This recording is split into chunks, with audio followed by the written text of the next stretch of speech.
Bom, pessoal, acho que a gente já deu tempo, né, suficiente. Estamos começando, então todo mundo me escuta, me ouve, tá tudo certo. Legal. Só vou fazer aquele... Obrigada, Raul, também, por responder. Só vou fazer aquele breve comentário, né? Durante o momento que eu estiver apresentando, eu não vou ver vocês. Então, se tiver algum problema de áudio, algum problema técnico, enfim, podem ficar à vontade para ligar o microfone e me falar, tá bom? Porque senão não vou conseguir saber o que tá acontecendo. Então, vamos lá, né? Estamos começando aqui, dando início à sexta e última aula do curso, Uma Ideia Fundamental da Fenomenologia, Russell e Sartre. E nessa aula a gente vai, então, ter uma continuidade do imaginário, que foi a obra que a gente começou a ver na aula passada. E hoje, né, para encerrar esse trajeto que a gente decidiu traçar aqui no curso, a gente vai acompanhar um pouco mais da elaboração sartriana sobre a consciência imaginante. Como vocês verão, eu também dividi essa aula em 4 tópicos, com algumas subpartes, mas o caminho vai ficar arquitetado em 4 pontos nucleares, tal como eu coloquei na descrição do curso. Bom, vamos fazer então uma breve retomada da aula passada, só para a gente sedimentar um pouco mais aquilo que começamos a ver. Na aula anterior, eu tentei mostrar como, no imaginário, há uma continuidade daquela empreitada sartriana travada no seu texto crítico sobre a imagem, ou seja, desde a imaginação. E vale lembrar que é nesse texto de 1940, o imaginário, que a noção de consciência intencional está norteando esses esforços sobre a descrição da imaginação. E ainda na aula passada, a parte central, né, foi tentar mostrar para vocês como que o Sartre conceitua aquelas 4 características da chamada estática da imagem. Lembram disso? Também a gente pôde ver, pelo menos ter um contato inicial com aquele conceito de análogo, ou representante analógico da imagem. E por fim, né, eu pincelei um pouco, a partir dessas considerações iniciais do livro, como que o Sartre amplia a classe de imagens para além daquilo que a gente costumava conceber com esse nome. E então, a partir disso, hoje na aula a gente vai ver como que o caminho continua. Então, o tema dessa primeira parte, né, da aula é o tempo e o espaço do irreal. Na verdade, desde a parte inicial do imaginário, o Sartre faz uma afirmação interessante que eu acho que ajuda a conduzir, a situar o primeiro passo do curso de hoje. A afirmação é a seguinte: o objeto irreal possui uma carne, ou seja, uma contextura íntima, o Sartre fala, uma estrutura totalmente distinta do objeto real. Então, vejam, a consciência imaginante e a consciência perceptiva eram inigualáveis por motivos da própria estrutura da consciência. Lembram disso? E agora a gente vai ver como que o objeto irreal jamais pode ser confundido com o objeto percebido por conta do próprio modo pelo qual cada um desses objetos se apresentam.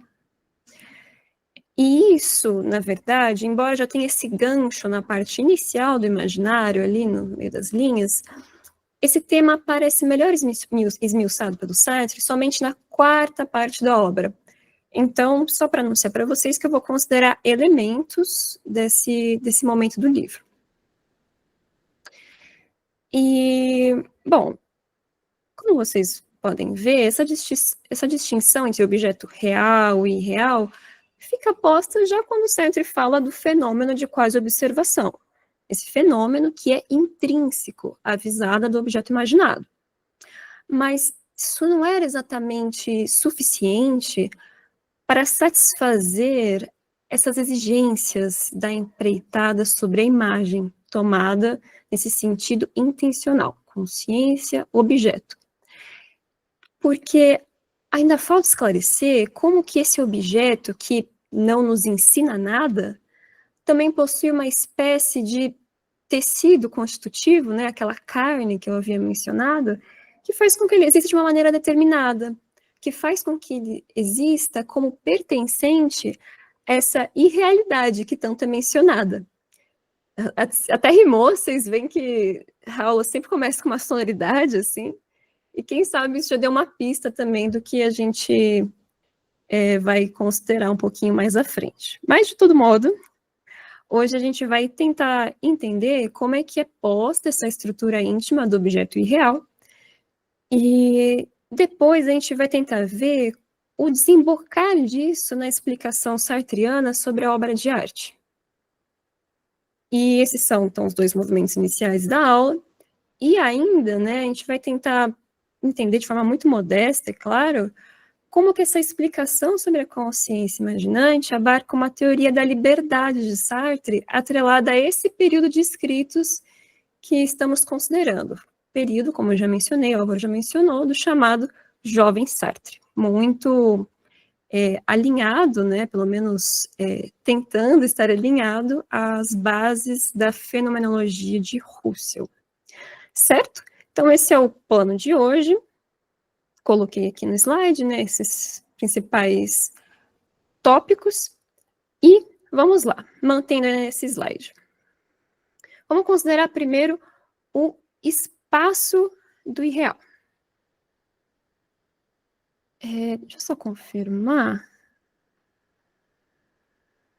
Isso, então mantendo nesse slide ainda mesmo.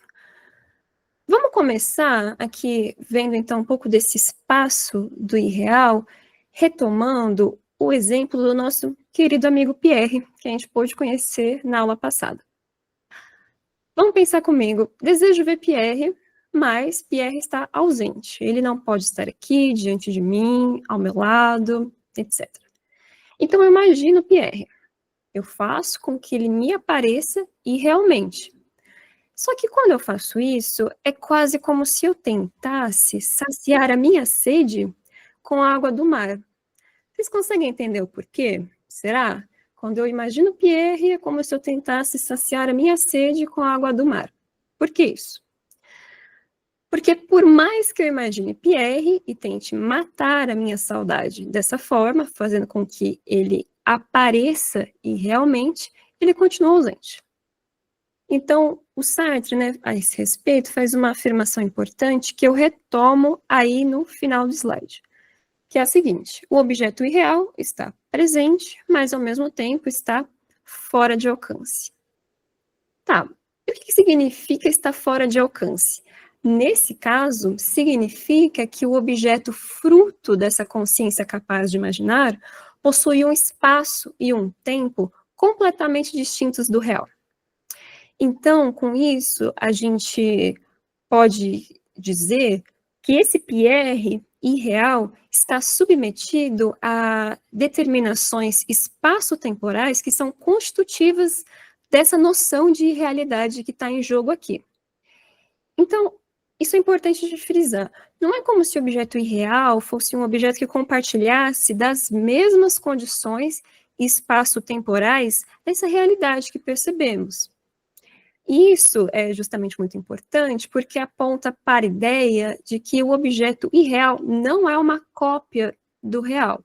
É isso que talvez seja a ideia nuclear assim, desse percurso de imaginário nesse nível que a gente está. E aí a gente está vendo as várias razões pelas quais a gente pode justificar isso, né? Então, interpretar o que o Sartre diz. Então, quando eu produzo o objeto irreal, ele se insere nesse tecido próprio da irrealidade, que é inconfundível com as determinações do real. Mas vamos por partes, e primeiro, então, vamos focar na conceituação espacial dessa irrealidade. Aí, agora sim, adentramos na concepção sartriana do espaço do irreal. Bom, para Sartre, A imagem não compartilha o mesmo ambiente que a percepção. Não compartilha. Se a gente quiser dizer de outra forma, o espaço da imagem, o espaço em que o objeto real e real aparece é um espaço próprio. Não é esse espaço do nosso entorno. Aí vocês podem me perguntar, ok, e por que não? Pensem comigo. Se Pierre, enquanto imagem, se Pierre irreal, me aparece a uma certa distância, no momento em que eu formo a imagem dele, é válido dizer, por exemplo, que esse Pierre está a 5 metros de distância em relação a mim? Aí que está. Na medida em que esse Pierre é um irreal, isso se torna impossível para o Sartre. Porque para ele, a imagem não mantém nenhuma relação com o objeto como acontece na realidade, entendem? No mundo circundante, é perfeitamente possível e compreensível até, né, dizer que o Pierre está a uma determinada distância em relação ao local onde eu estou agora, mas isso não se estende para o irreal. Porque esse objeto aparece desde o início com uma certa estatura, com um certo aspecto intrínseco. E aqui que nós entramos, né, num tópico basilar da aula de hoje sobre este momento. Como eu coloco aqui no slide, o espaço absolutizado do objeto irreal, ou seja, o objeto irreal possui um espaço absolutizado. As características da imagem são intrínsecas ao objeto. Como assim, né? Como que a gente pode entender melhor isso? Nesse caso do Pierre, ele não está numa distância de 5 metros em relação a mim, por exemplo. 5 metros são hipotéticos, poderia ser qualquer medida, mas é a que o Sartre utiliza de exemplo. Quando o Pierre real me aparece, ele aparece quase que maciçamente, sem possuir nenhuma relação intrínseca que poderia ser modificada, tal como acontece no real, não é assim que a gente faz? Mas por que isso? E aqui a gente precisa lembrar que eu não estou vendo Pierre de verdade. Eu invoco esse Pierre sob a forma da irrealidade, fazendo aquela quase observação. Eu não observo de verdade ele é quase observado. Então, por isso que a gente diz que o Pierre irreal aparece num espaço absolutizado. Esse espaço é uma característica, uma qualidade, se a gente quiser, absoluta do objeto. Então, no limite, tanto faz se esse objeto está num espaço vago, num espaço com maiores especificações um pouco mais elaboradas mesmo. De todo modo, quando o Pierre real surge, o espaço no qual ele está vai surgir como essa característica intrínseca. E é por isso que eu coloco aqui essa segunda citação, né, esse segundo tópico no slide. As qualidades do objeto irreal não surgirão como relações de Pierre com outros objetos. Interiorizam-se. A distância absoluta e a grandeza absoluta tornam-se características intrínsecas do objeto. Mas, vamos lá, para tentar deixar essa distinção, né, essa conceituação, na verdade, um pouco mais clara, vamos pensar no seguinte. Ao perceber um objeto, eu percebo um objeto, eu jamais vou conseguir saber se ele é grande ou pequeno se não tiver com o que compará-lo. Seja comparando esse objeto com outro objeto ou comigo, por exemplo. Não é assim que geralmente a gente faz? A gente sabe o tamanho do objeto comparando ele com outro. Mas no caso do irreal, se o objeto visado for considerado pequeno, de repente, isso acontece porque essa pequenez é interiorizada, tal como eu coloco aí no slide também. E a esse respeito, eu acho que o caso das crianças é até interessante para a gente pensar. Porque, para imaginar, contar uma história, as crianças não dizem, por exemplo, o urso pequeno fez isso, o balde grande de tinta apareceu, Entendem o movimento? É claro, eu posso fazer com que o objeto irreal varie de tamanho, de distância, em relação a outro objeto irreal. Então, eu posso modificar isso. Mas, mesmo se forem feitas, essas variações serão qualidades internas desse objeto, e não variações dependentes das proporções métricas que a gente encontra no real. Então, retomando o caso de Pierre de novo, ele pode me aparecer com uma estatura pequena, sem que essa pequenez seja de alguma forma testemunhada por nenhum outro objeto, entendem? Então, não à toa o Sartre salienta que o espaço do irreal possui um caráter mais qualitativo do que o espaço da percepção. Tudo bem? E aqui, no final, coloco a citação do Sartre, eu fiz uma paráfrase, né, disso que ele mencionou. Bom, tudo bem até aqui, vamos avançar um pouquinho e eu já faço uma pausa, de repente, um pouco mais consistente, se necessário. Vimos o espaço, então agora vamos ver como que o Sartre entende o tempo do irreal.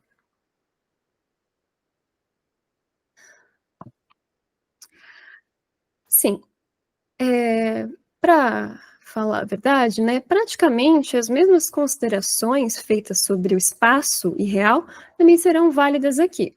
Mas há algumas especificidades, justamente porque a gente está falando de tempo e não de espaço. Então, de início, aquilo, vamos enfatizar que o objeto irreal possui um tempo totalmente determinado pela consciência. Tem um tempo próprio também, e esse tempo é totalmente determinado pela consciência imaginante. O que isso significa? Que o objeto irreal, essa temporalidade na qual ele aparece, não está sujeita às alterações do real. Mas como assim? Parece meio difícil admitir isso, não parece? Porque a gente poderia pensar, por exemplo, não, o tempo do objeto irreal é o tempo em que a consciência transcorre, não é? Ao mesmo tempo? Como que a gente resolve isso? Vamos por partes. Vamos pensar em algumas situações que ajudam a esclarecer como que o tempo do objeto irreal é distinto do tempo do objeto, do tempo da consciência, perdão. E aqui, novamente, a gente é um curso sobre imaginação, vamos trabalhar com imagens. A gente está vendo esse centauro aí, né? Então, por exemplo, como que vocês acham que a gente pode definir a determinação temporal desse objeto, que aparece a consciência imaginante? Como que vocês definiriam? O centauro está no passado, está no presente, está no futuro? Onde vocês acham que ele está? Alguém se arrisca? Dou-lhe uma. Dou-lhe duas. Bom, essa é a pergunta que o Sartre faz, né? Onde que está? Onde que esse centauro está? Vamos lembrar que o centauro é um objeto inexistente, certo? Porque o objeto irreal pode ser ausente ou inexistente. E nesse caso, para o Sartre, o centauro ele não pertence nem ao passado, nem ao presente e nem ao futuro. Então, isso significa que ele não tem nenhuma determinação temporal. Esse objeto não abarca nenhum tipo de determinação nesse sentido. E mesmo sem falar de duração, tudo bem que não está determinado num tempo específico, mas ele dura, não dura? Ele dura, sobretudo, face ao transcorrer da consciência, não? Para o Sartre, não é bem assim. Porque o centauro, ele é invariável, ele não envelhece, entendem? E por isso, Sartre vai afirmar que ele é um objeto que aparece como intemporal. E, novamente, né, vocês podem perguntar, não, mas o centauro faz parte do meu presente, quando eu intenciono ele. Não. A consciência que visa o centauro está no presente. Se eu aqui imaginar um centauro agora, eu estou no presente, tudo bem, minha consciência está no presente. Mas o objeto irreal não. Ele está nessa intemporalidade, a gente pode dizer. E da mesma forma que quando eu viso Pierre ausente. né? O Pierre ausente também não está exatamente no presente.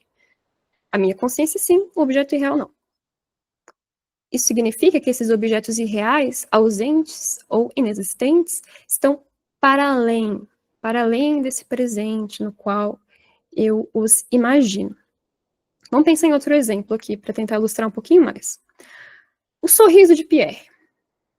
Eu não coloquei imagem porque espero que vocês possam imaginar o Pierre a bel prazer, que a gente sempre fala, né, bastante dele, então vou deixar aberto para a imaginação. O que vocês acham? Se eu penso no sorriso de Pierre, qual a determinação temporal desse objeto?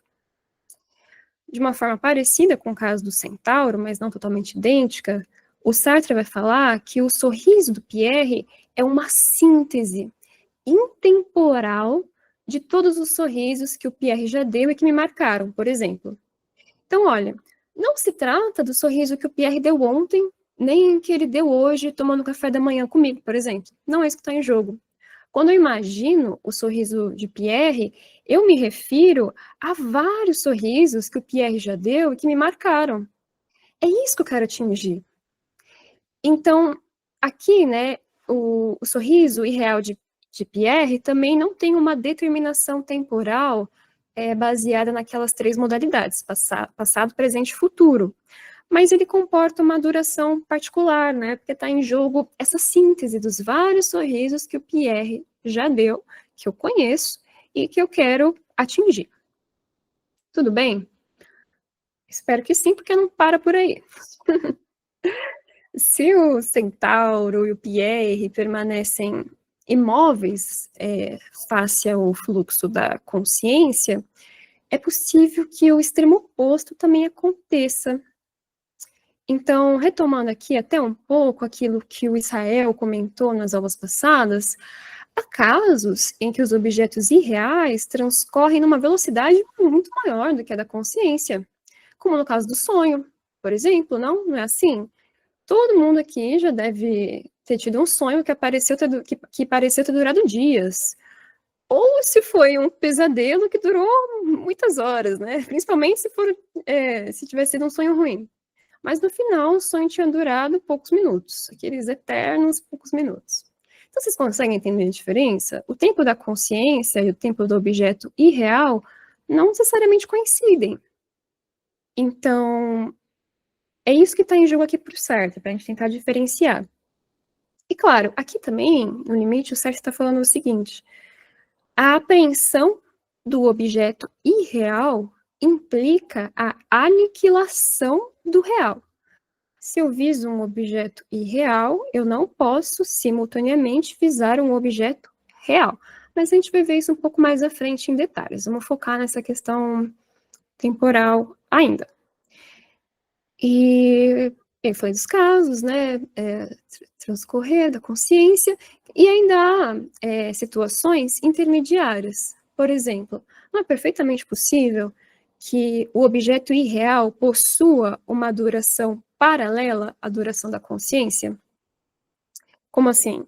Bom, eu posso me imaginar dando essa aula, por exemplo, de 1h30 aqui para vocês, e isso durar efetivamente 1h30. Então, existe isso, claro, a temporalidade pode coincidir, mas isso não é uma regra, e mesmo assim a gente está falando de um tempo que não é esse do real. A duração pode ser a mesma, mas as especificações são diferentes, certo? Então, deixa eu voltar aqui no slide para fixar um pouco essas partes. E tá, eu mencionei esses exemplos, mas talvez não seja exatamente essa duração do irreal o que mais importe para o nosso caso. Claro, eu mencionei isso para que a gente possa acompanhar, né, mais de perto como Sartre desenvolve a argumentação, isso tem relevância. Mas o que fundamentalmente deve ser frisado aqui é que o tempo do objeto irreal é totalmente determinado pela consciência. Se o objeto irreal durar 1 minuto ou 1 hora, se o andamento da imagem for rápido ou devagar, tudo isso sou eu quem confiro. Lembram disso? O objeto irreal não existe por conta própria, ele é totalmente determinado, e isso fica bem posto, levando em conta essas características espaço-temporais. E por isso também, né, a gente consegue, acho que, entender melhor por que que esse objeto irreal é incapaz de nos surpreender. Eu comentei isso na aula passada, não sei se vocês se lembram. E até o Sartre, ele tem uma afirmação interessante que é mais ou menos assim: no irreal, eu sei onde eu vou e eu sei o que eu quero produzir. É isso que está em jogo. E, novamente, isso porque o irreal é visto a partir daquele fenômeno de quase observação. Os instantes, os momentos, enfim, estão completamente encadeados. Isso talvez fique um pouco mais claro quando eu apresentar o problema da obra de arte. Mas, de qualquer forma, vale compreender que, da mesma forma que as qualidades do espaço são absolutizadas, a temporalidade do irreal também é absolutizada. Tudo bem? Vocês estão me acompanhando? Posso continuar? Agatha, tem uma pergunta no chat. Pode falar. Do Tassio, ele pergunta qual a diferença desses objetos imaginados e os objetos de quando sonhamos. Poderíamos fazer uma correlação com a teoria de Freud sobre os sonhos? Muito interessante essa pergunta, Tassílio. Conflui bastante com o que a gente está mostrando aqui. O caso do sonho, ele envolve várias particularidades, né? E ele é considerado pelo Sartre na quarta parte do imaginário. Eu não vou entrar exatamente nisso porque são aspectos mais densos.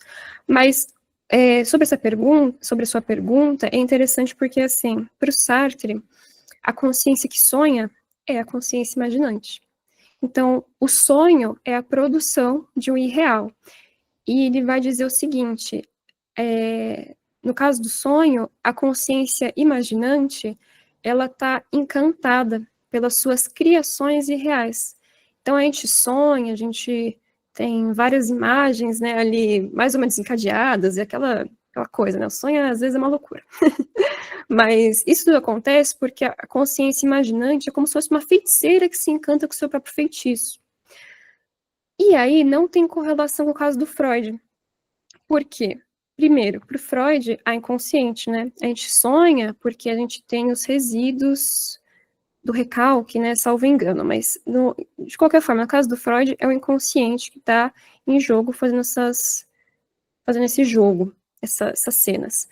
E para o Sartre, ele até comenta no início do capítulo sobre o sonho que ele não vai nem considerar o sonho enquanto significação. O sonho significa algo, né? Por exemplo, no caso do Freud. Para o Sartre, não é isso que está em jogo.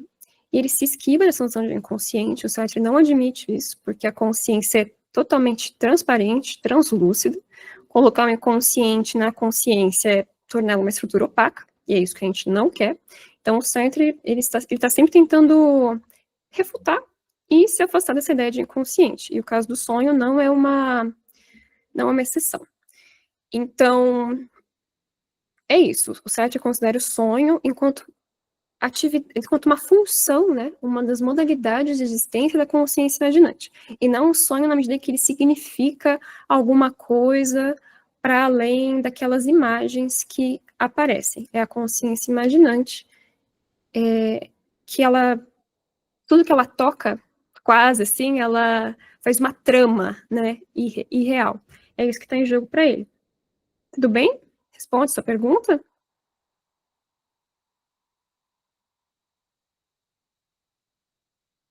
Tá bom. Imagina, esse diálogo com o Freud, ele sempre aparece. E aqui o Vitor fala, isso é muito importante para a psicopatologia também, a diferenciação de alucinação e a consciência de objeto real. No filme, uma mente brilhante, a alucinação do personagem principal, o homem que ao longo dos anos não envelhecia. Eu não conheço o filme, mas parece bem interessante. E o Sartre, ele também trabalha, né, com alucinação nesse livro. Novamente, aquela estrutura da consciência imaginante que eu apresentei na aula passada, aqueles 4 conceitos, aquelas 4 características valem para tudo. Então, a alucinação também é a produção de um irreal, o sonho E por aí vai. São casos que a gente pode pensar mais extremos, né? Mas o Sartre está falando, sim, isso aqui também são imagens, sim, isso aqui também está na dinâmica da irrealidade. Bom, vou continuar aqui então, pessoal. Vimos, então, o tempo e o espaço do irreal. E agora, um pequeno adendo sobre esses dois conceitos. Isso vai ser importante para a continuidade da aula. Tendo em vista que o tempo e o espaço do irreal não são os mesmos que o tempo e o espaço do real, a gente não pode perguntar sobre a validade da expressão mundo irreal? Porque pensem, se o objeto da irrealidade possui um tempo e um espaço próprios, diferentes do real, não significa que eles estão em outro mundo? Não é isso? Mais ou menos. Mais ou menos. Claro, a ideia aqui é bem essa. O objeto irreal, de uma forma bastante abrangente, né, ou irreal, possui várias especificidades que escapam ao real. Então, são coisas completamente distintas, né, real e irreal, e eles não podem coexistir, eles não podem ser visados em simultâneo. Mas, se tratando da ideia de mundo irreal, aí é necessário a gente tomar alguns cuidados. Claro, isso daqui é porque eu estou tentando ser rigorosa e para apresentar, né, corretamente a teoria do autor para vocês. Mas vamos lá. Para o Sartre, a gente pode utilizar essa expressão, mundo irreal, vocês vão ver que eu vou utilizar ela ainda assim. Mas é preciso ter em vista que esse termo não é perfeitamente adequado. Por que não? Para o Sartre, a ideia de mundo vai exigir dos objetos uma dupla condição. Para formar um mundo, os objetos têm que preencher uma dupla condição. Primeiro, eles precisam ser rigorosamente individuados. Em segundo lugar, eles têm que estar em equilíbrio com o meio, mantendo relações com outros objetos, como eu coloquei no slide para vocês. E essas duas condições não podem ser preenchidas pelos objetos irreais. Por que eles não são individuados? Bom, porque eles são ambíguos, por natureza. Os objetos irreais, eles podem ser uma coisa e outra coisa ao mesmo tempo. E o Sartre, novamente, até comenta essa característica vinculada a um ato um tanto infantil.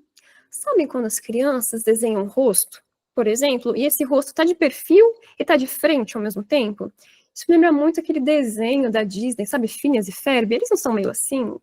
Tá de lado, mas ao mesmo tempo tá de frente? Então, isso é uma ambiguidade, né, muito forte do objeto irreal. Ele não é individuado, não tá com os contornos exatamente claros, as coisas se misturam, tal como a gente viu no caso do sorriso do Pierre. Então, enfim, eles são objetos equívocos. E o objeto irreal também não pode estar em equilíbrio com o meio, não pode pertencer a um todo, porque a gente viu desde aquela ideia de pobreza essencial que esses objetos são dispersos, né, e que eles possuem relações muito fracas. De alguma forma, tudo que está ao redor desses objetos é meio paralisado, é reduzido, porque só tem o que eu coloco. Então, a rigor, os objetos irreais não podem formar um mundo. Mas, em termos mais abrangentes, para os nossos fins aqui, para a gente compreender a ideia, né, que o Sartre está colocando, a gente pode pensar em mundo real e mundo irreal. Mas só tendo em vista esses dois aspectos, tudo bem? Então, é só realmente uma ressalva.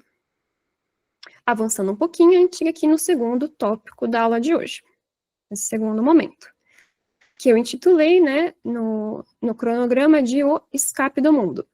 E aqui eu vou considerar, para esse tema, especificamente o caso da obra de arte.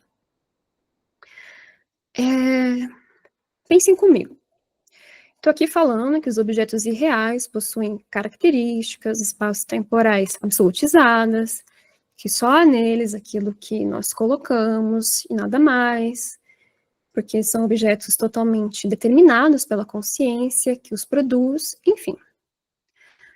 Não parece, com isso, que o objeto irreal fornece uma espécie de fuga do real? Porque viver no real não parece muito mais difícil? O que eu estou falando de difícil? O real, às vezes, exige muito da gente, não exige? Porque isso nos termos do próprio site que a gente viu. No real, a gente pode sempre aprender mais com os objetos, a gente sempre aprende algo novo. A gente está sujeito à imprevisibilidade no limite. Então, a gente fica muito mais vulnerável. É isso que está em jogo. E, no caso do irreal, apesar daquela pobreza de essência que foi comentada, quando a gente mergulha na irrealidade, talvez a gente encontre um certo conforto, não? Vocês não acham? Pode ser que tenha um certo conforto aqui. E aqui, claro, estou pensando bastante no caso da náusea, né, que foi um dos temas, né, que essa relação com a náusea, um dos que eu mais estudo, e claramente tem isso de pano de fundo, a gente pode comentar um pouco mais se vocês quiserem. Mas, de toda forma, o tempo que a gente tem aqui é curto, né, e não dá para dar conta de todos os detalhes da argumentação do Sartre, e também isso não é uma proposta, é uma apresentação. Mas, seguindo, né, esse intuito de apresentar algumas das questões trabalhadas pelo autor, vamos tentar entender uma parte, então, desse tema sobre o escape do mundo, de uma fuga do mundo real pelo irreal. E aí vamos destacar, então, o caso da obra de arte. Bom, esse problema sobre o objeto artístico, ele é comentado por Sartre só nos momentos finais do imaginário, quase nos 45 do segundo tempo. E especificamente na segunda parte conclusiva do livro. E é sobre a parte conclusiva do livro, as duas partes, que eu vou me deter, então, aqui até o final da aula. Mas vamos lá, vamos entender um pouco esse caso da obra de arte. Como é que o Sartre conceitua ela? Tá. Primeiramente, o objeto artístico, ele entra aí no projeto do Sartre porque ele parece estar muito relacionado com a questão do imaginário. E isso é fundamentado porque a investigação sartreana sobre o objeto artístico vai ser dada por um norte, né? Há uma afirmação elementar feita, que é a obra de arte é um irreal. Então, já entendemos que a obra de arte está inserida nessa dinâmica da irrealidade. Então, enquanto uma criação imaginária, o objeto artístico inserido nessa estrutura da irrealidade possui características espaço-temporais próprias, absolutamente diversas do real. Mas a questão não é tão simples assim. Por quê?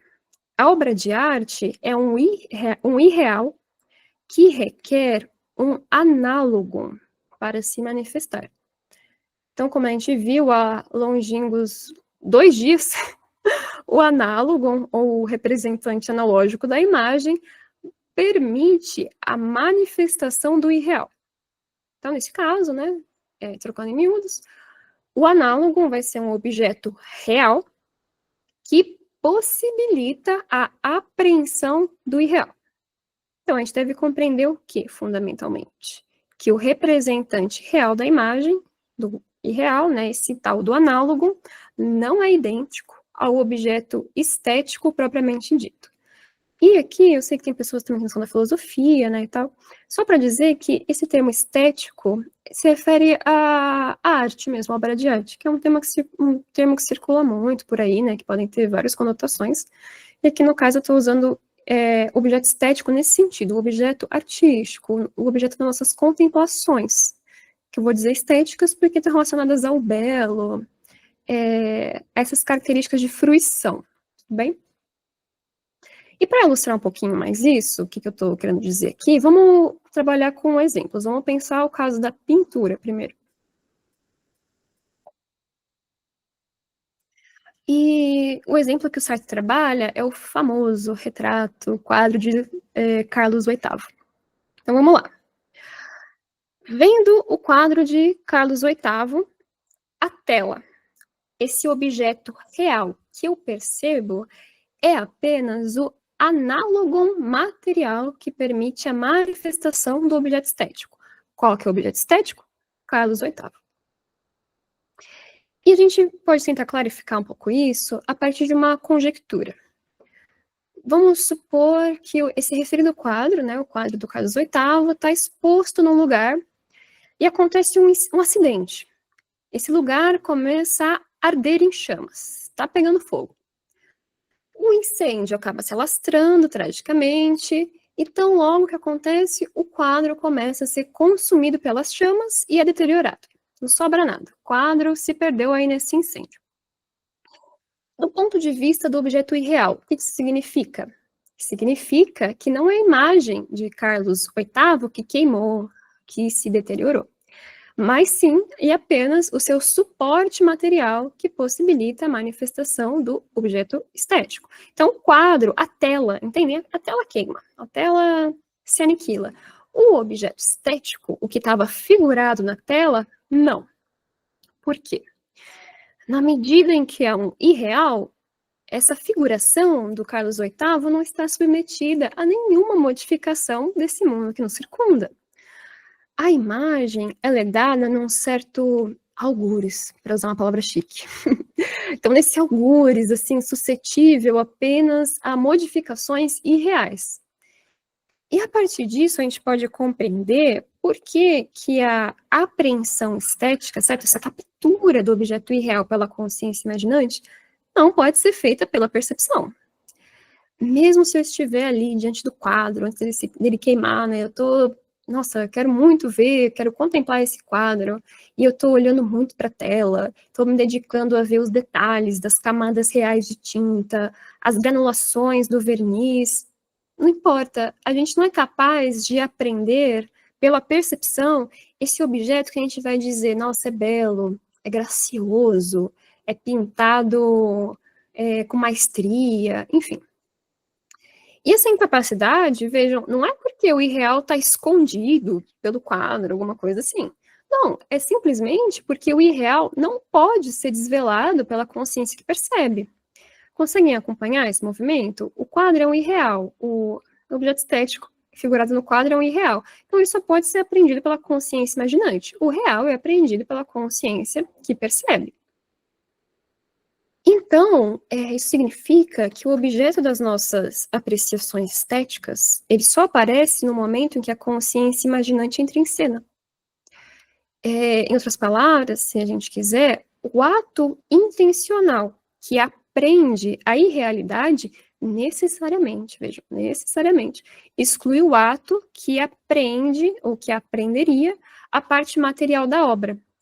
Então, a fruição estética, ela só é possível quando o espectador, né, a espectadora, assume a atitude imaginante. E aqui há também um equívoco que o Sartre quer desmanchar, que é o seguinte: a gente não deve pensar, no caso da pintura, que o artista realiza, vejam, realiza na matéria a ideia que ele primeiramente teve como imagem. Por que a gente não pode pensar assim? Porque se a gente pensa dessa forma, a gente é meio que tentado a admitir que a imagem, esse objeto irreal, ele sofre um deslocamento. Ele sai do irreal para aparecer no real e se realizar. Esse raciocínio não é verdadeiro, ele não está de acordo com o que o Sartre quer falar. Por quê? Por sua própria natureza, a imagem está à parte do irreal, ela está isolada, ela está incomunicável. Então, como que a gente explica esse movimento, né? Afinal de contas, a gente tem um análogo ali, e aí? Bom, o artista, no caso, esse pintor, ele não parte do imaginário e, posteriormente, entrega sua criação irreal no real. Não. Na verdade, o que ele faz é o seguinte, ele constrói um representante material que possibilita não uma realização do imaginário, mas uma objetivação. Então, ele possibilita que o irreal seja objetivado. Então, a imagem, embora provida de análogo, ela precisa do análogo para se manifestar, ela continua inacessível ao olhar imerso na realidade. Por isso que o Sartre vai dizer, né, as pinceladas que o artista, que o pintor dá e tal, elas só fazem sentido se elas forem apreendidas enquanto ligadas a um certo conjunto dado na irrealidade. É isso que está em jogo aqui para o Sartre, são atitudes excludentes, mas que, como a gente já consegue antever um pouquinho, elas estão em certa comunicação. Mas isso é a parte final da aula. Vamos à pintura, mas vamos para um outro caso, que parece um pouco mais abstrato também. Vamos considerar o caso da música. E no caso da música, hein? O que vocês acham? De novo, vamos formar uma situação hipotética aqui. Desejo ouvir a sétima sinfonia do Beethoven. O que eu faço, então? Bom, vou numa sala de concerto. Quero ouvir a sétima sinfonia de Beethoven. Mas eu tenho algumas exigências, né? Eu quero algumas requisições para ouvir essa sinfonia. Eu tenho preferência por escolher uma boa interpretação da obra. Então, eu prefiro uma orquestra que talvez seja mais experiente, que eu conheça, um maestro que seja fiel ali à partitura do Beethoven, um maestro que não distorça, né, aquilo que o Beethoven escreveu. Enfim, são algumas possibilidades. E, de todo modo, esses critérios, eles são motivados pelo desejo que eu tenho de ouvir essa obra em perfeição, como se eu falasse, a sinfonia do Beethoven está aqui diante de mim, ela está se dando em pessoa quase. O que isso significa? O que essa situação significa? Bom, quando eu ouço sinfonia, eu não posso dizer que, por mais que eu tenha essas requisições, que o objeto executado, esse objeto irreal, ele seja datado, que ele tem uma existência que a gente pode dizer concreta, no tempo e no espaço. Isso significa o seguinte, se eu estiver numa sala de concerto, aqui em São Paulo, onde eu estou, na China, em Berlim, qualquer outro lugar, a gente vai ouvir a mesma sinfonia, provavelmente com interpretações diferentes, né? Eu posso interpretar a mesma obra de formas diferentes, mas a sinfonia, ela continua a mesma. E isso acho que tem uma outra camada, né, que é interessante que o Sartre comenta, que é a seguinte, talvez todo mundo aqui já tenha passado por isso, não precisa ser uma sala de concerto, mas uma experiência similar. Quando eu estou ouvindo uma música, estou vendo a sinfonia, não tem um certo desinteresse pelo acontecimento visual datado que está acompanhando essa fruição musical? Porque parece que é o abandono do sujeito aos sons que sobressai, não é? Então, o que isso significa? A sinfonia, para o Sartre, ela escapa da concretude da sala de concerto. Ela não está aqui nessa parte do palco, por exemplo, ela não está sendo executada de modo que a gente possa falar aqui, sob esses arcos aqui dessa sala, a sinfonia está aqui. Então, não, porque a sinfonia, para o Sartre, também pertence a um outro espaço. Da mesma forma, né, e aqui acho que fica mais claro ainda, a gente não pode dizer que as notas, os movimentos da obra transcorrem no tempo da realidade. Os temas, as notas que são ali tocadas, elas participam daquela absolutização temporal que eu comentei. E elas são absolutizadas porque o Beethoven, quando ele escreveu, ele compôs ela de tal modo que ela é totalmente determinada. Então, a gente pode dizer mais ou menos o seguinte, quando eu estou ouvindo a sinfonia, na sala de concerto, por exemplo, é verdade que essa obra está se dando ali diante de mim, em pessoa, o Sartre fala, né? Mas ela está fora do nosso alcance, ainda assim. A música, então, está completamente fora do real, porque ela participa, ela está nessa estrutura da irrealidade. Mas, assim, a questão não sei se esclarece muito. Por quê? Se a gente pode dizer, então, que a música, esse objeto estético, é um irreal, pensa comigo, ela precisa, então, de um suporte material que permita seu aparecimento. Não é isso que a gente está aprendendo aqui? Então, vamos pensar. Estou lá ouvindo a orquestra e acontece um incêndio de novo. Do nada, faltou manutenção na sala, a sala de concerto está se incendiando, a orquestra para de tocar, ou o maestro, de repente, tem uma desmaia e tem que interromper a regência. O que isso significa? Bom, significa que a execução da sinfonia é o análogo, porque a execução, aí nesse caso, funciona como representante material, são pessoas reais, né, são pessoas que pertencem à realidade do nosso mundo, que permitem que a música, esse objeto irreal, se exprima no tempo e no espaço da sala de concerto. Tudo bem? E aqui, então, voltando para o slide. E que esses casos, né, nos ajudam a pensar o que eles dizem pra gente. A gente viu que a apreensão estética se restringe à operação da consciência imaginante. E aqui entra um ponto que eu considero muito interessante, que acho que talvez vocês também tenham condições de relacionar com alguma coisa de vocês, alguma experiência. Não parece ter uma dificuldade considerável ainda quando a gente está no espetáculo, por exemplo, estou ali apreciando a Sétima Sinfonia, pensando que é uma apresentação boa, claro, né, que está sendo bem executada, estou ali ouvindo e acaba. O espetáculo finda. O que acontece? Por que eu estou falando de dificuldade? Porque a gente estava contemplando o irreal, estava imerso nele, e a gente simplesmente volta. Parece que retorna ao mundo das nossas preocupações cotidianas. Então, durante, né, uma boa apresentação musical, a gente mergulha num mundo particular ali que a peça nos apresenta. E quando a gente chega ao fim, é a realidade sufocante que vem à tona novamente. E aí o Sartre vai falar, não, é verdade, tem um desagrado aí, inclusive, né? E esse desagrado, ele acontece por quê?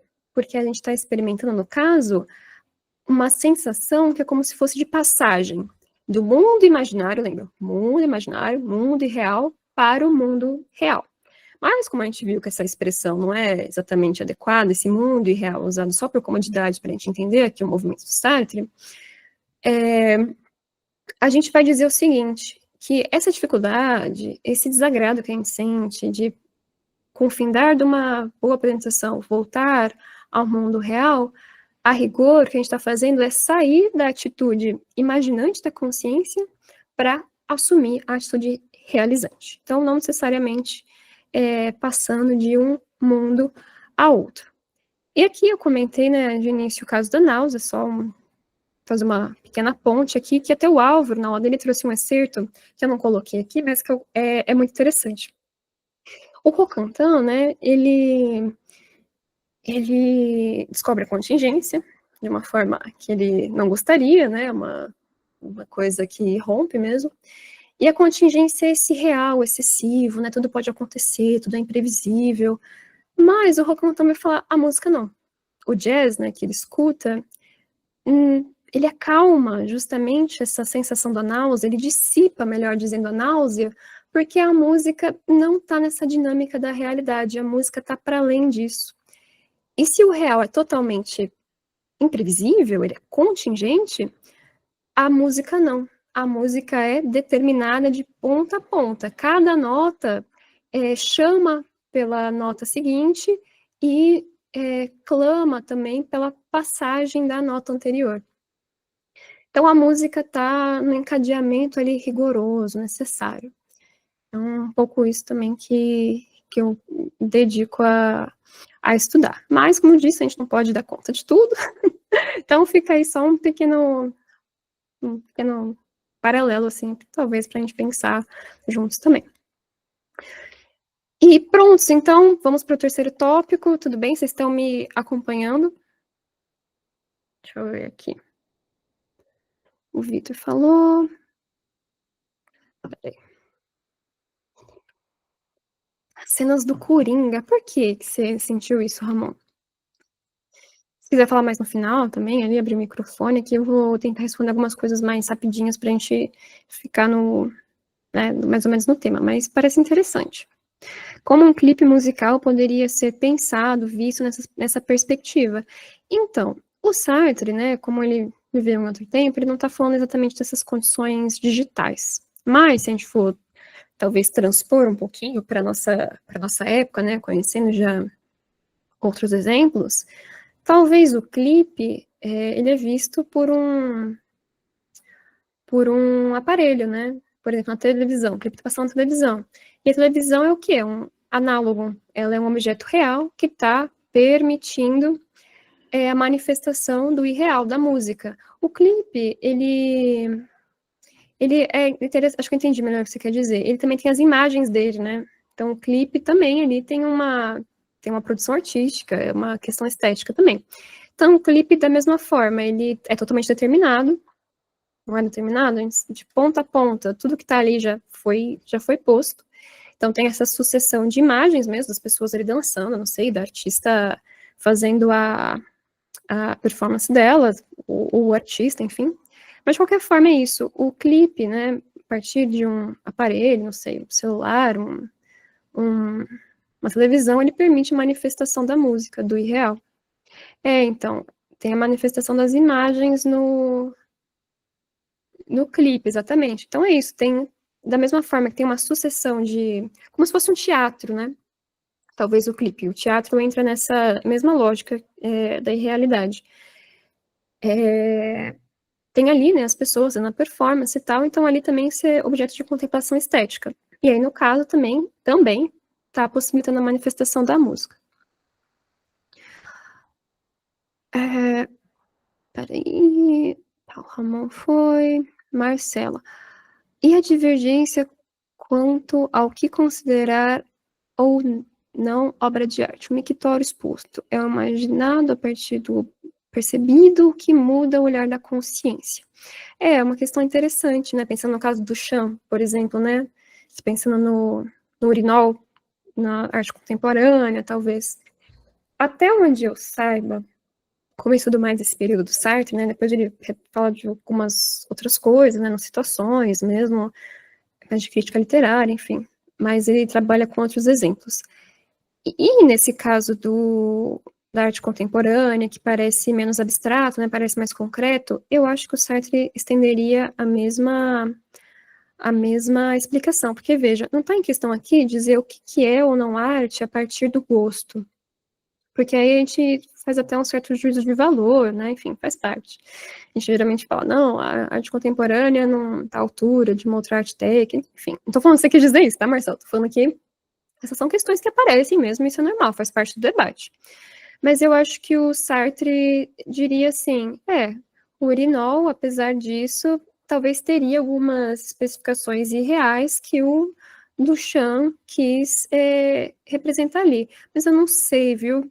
É engraçado, porque o urinol é realmente um objeto que é feito para acabar um pouco com isso, né? Com essa transcendência da obra de arte.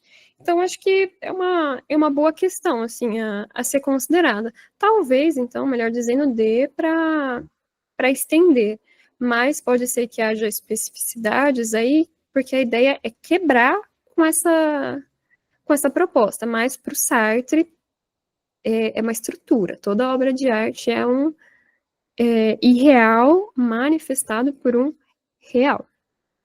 Então, você conseguiria, por exemplo, aprender a beleza do urinol pela consciência imaginante. Quando você olha ali só o urinol, pela consciência perceptiva, não tem nada de belo, não tem nada de propriamente estético. Ficaria nesse sentido, acredito eu. O Victor não entendeu direito o que é a náusea. Então, a náusea em si, ela é uma espécie de mal-estar, falar mal-estar, que o Roquentin, o personagem desse próprio livro do Sartre, que chama A Náusea, de 1938, sente. E a náusea, assim, de forma muito resumida, dando uma acabada, assim, com o livro, é a constatação da contingência. A náusea aparece para o Roquentin como uma constatação de que as coisas mudaram, as coisas no real não são tão ordenadas quanto o personagem pensava. A náusea expressa isso, o imprevisível, o real. Vejam, Sartre não tem Deus, né? Tudo aquelas coisas, não tem nenhuma forma de organização a priori, digamos assim. Então, a náusea aparece para o personagem como uma constatação disso. É o que ele vai descobrindo na história.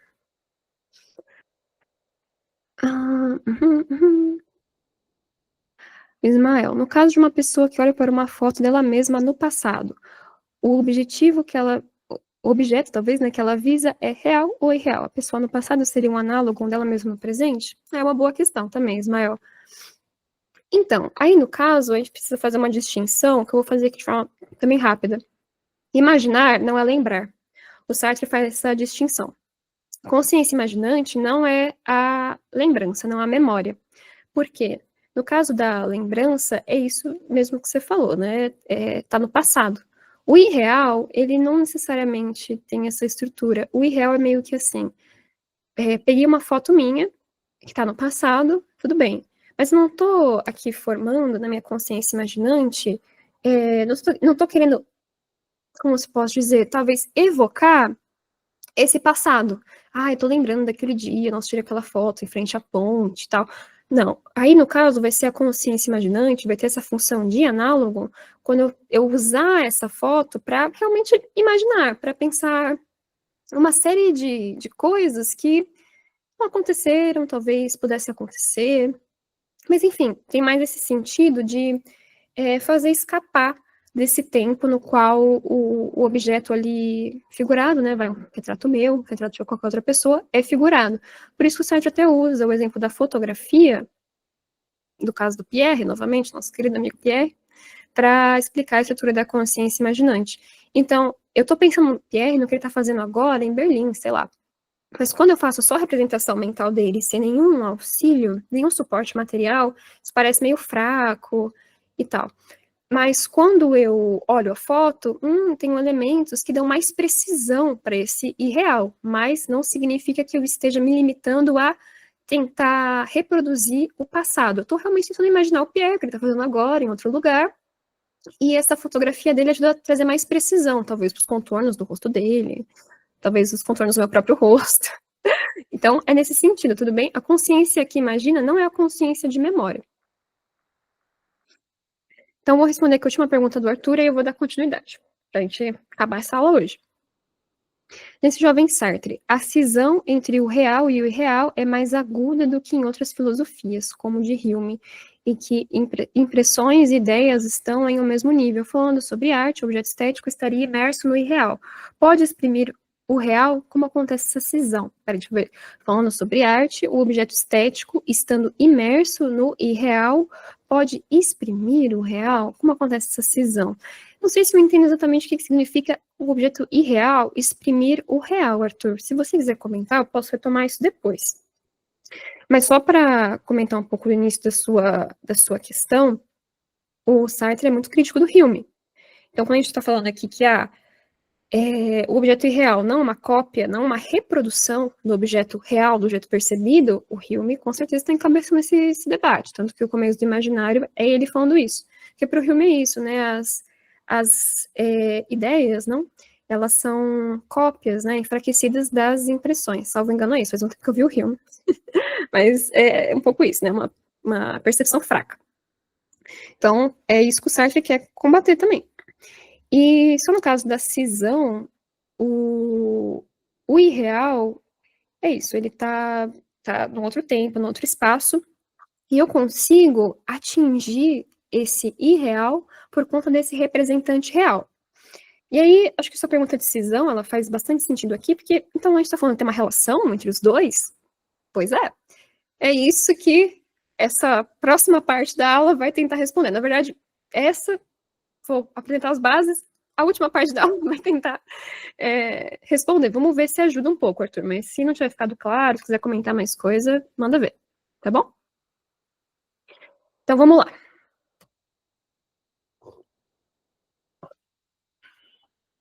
Toda consciência imagina? Depois de tudo isso que eu falei, vocês ainda querem saber se toda consciência imagina? Pode gerar um estranhamento aí, né? Parece meio óbvio. Sim, toda consciência imagina. Pois é.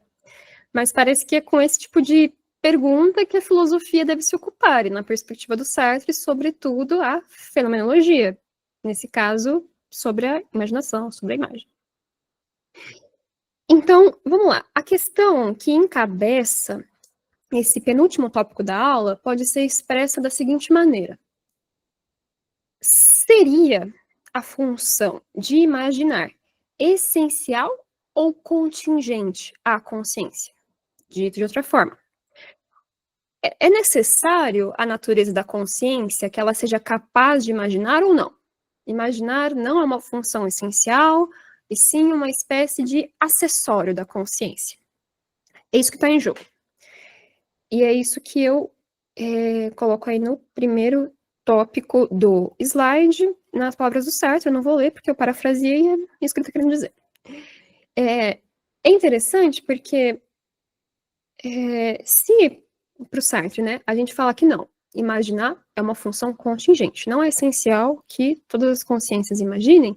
A gente tem que considerar o seguinte: a possibilidade de ser uma consciência completamente absorvida no real. Essa consciência que não visa o irreal. Será que isso é possível? Bom, é o que a gente precisa tentar responder também de forma modesta nessa terceira parte.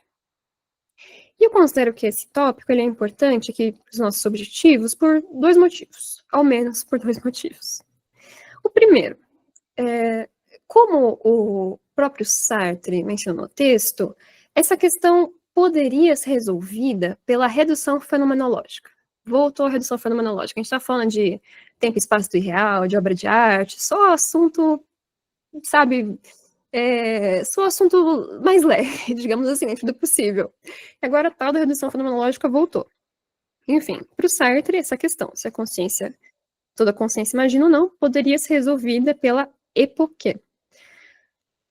Poderia, mas não vai ser. Porque o Sartre não vai fazer o uso da redução, porque ele vai dizer o seguinte: o público francês, no momento que ele estava escrevendo, era ainda pouco habituado com esse procedimento, que nem eu coloco no slide.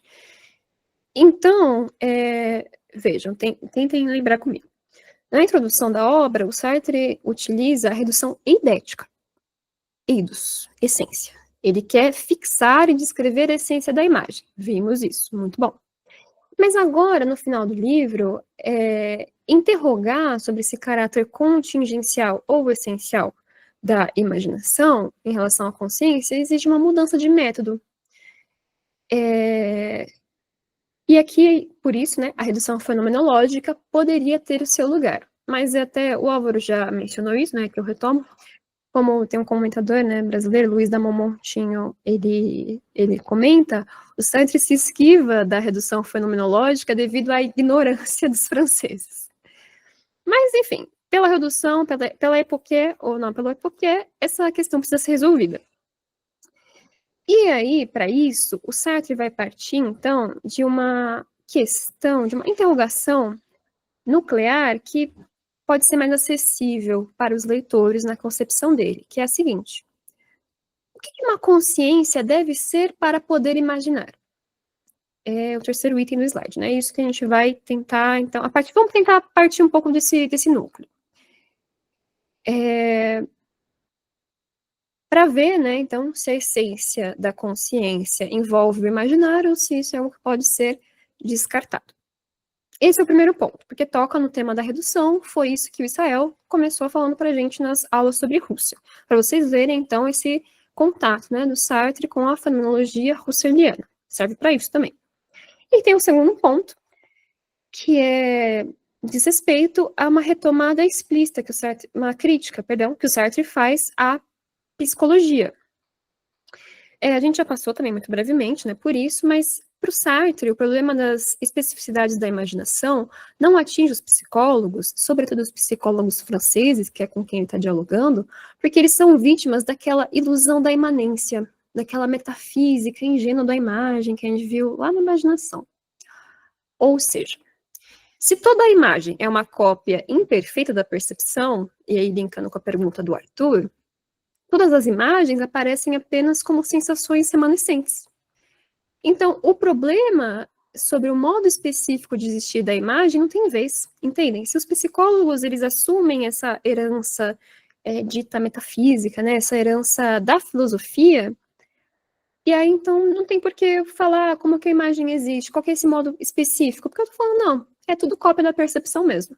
Então, as mesmas qualidades ali se estendem, só que de uma forma pejorativa.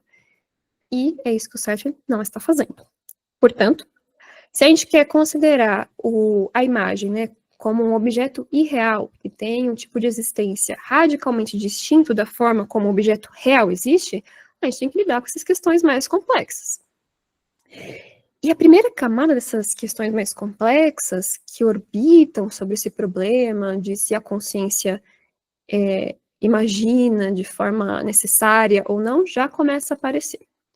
Como que isso aparece? Bem,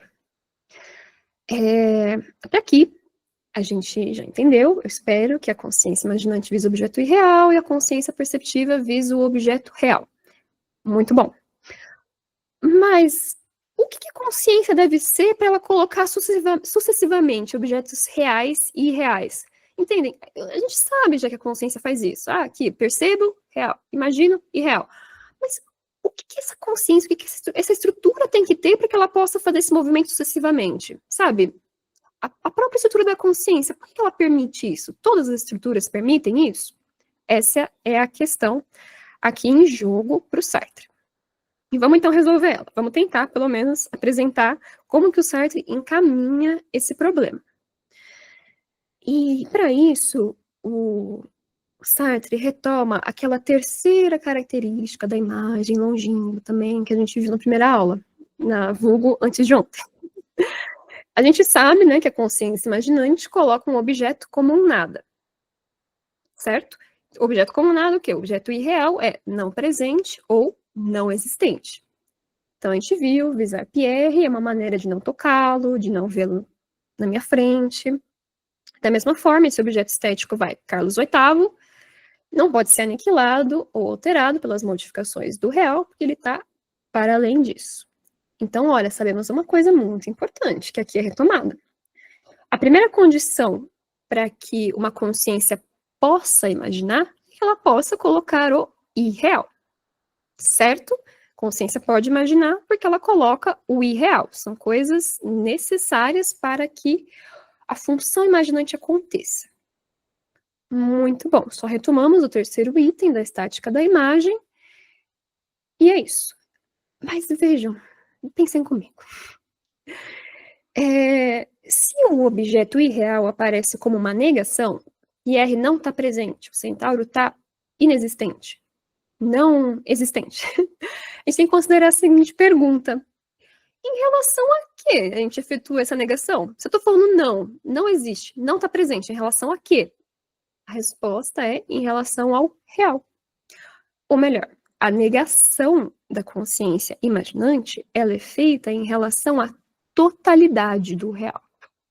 Por isso eu destaco aí essa primeira afirmação do Sartre que eu trouxe para o slide.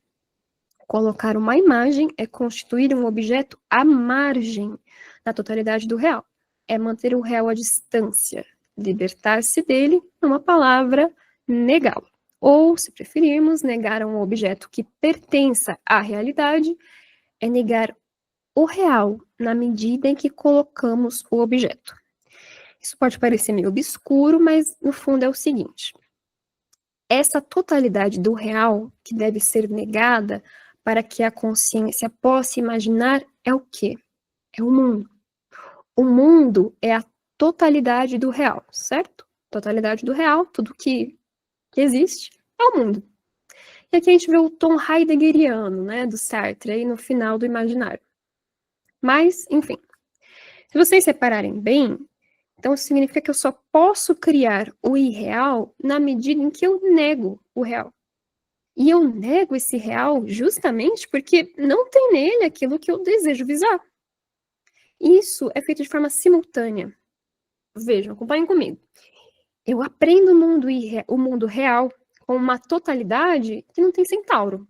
Por exemplo, como uma totalidade em que o Pierre não pode estar presente aqui ao meu lado. Então eu faço o quê? Eu nego esse real. Eu ultrapasso esse real para constituir um objeto à margem dessa realidade. Então, vejam comigo. A consciência está no mundo, mas ela assume a atitude imaginante para se distanciar desse mundo, para ir além dele. E é por isso que o Sartre até afirma mais ou menos com essas palavras que é impossível criação imaginária se a consciência está totalmente atolada no real. Entende? Se a gente está atolado no real, a gente só percebe coisas, não tem consciência imaginante, não tem criação irreal. Certo? Então, submersa no real, a consciência não pode imaginar. Para imaginar, essa consciência precisa escapar do mundo. Ela precisa se distanciar dele. Por que ela faz isso? Justamente porque a consciência é livre. soltando uns fogos aqui. Então, vocês veem, fala de liberdade que até solta fogos aqui. E olha que no real isso. Eu estou brincando. Então, é isso. A consciência escapa do mundo porque ela é livre. E o site está chamando de liberdade aqui essa superação, essa ultrapassagem da consciência em relação ao mundo, a totalidade do real. Então, vocês veem, né? É interessante, porque, como eu disse, quando a gente tem contato com a filosofia do Sartre, a gente pensa a liberdade num outro sentido, né? Talvez mais existencial mesmo.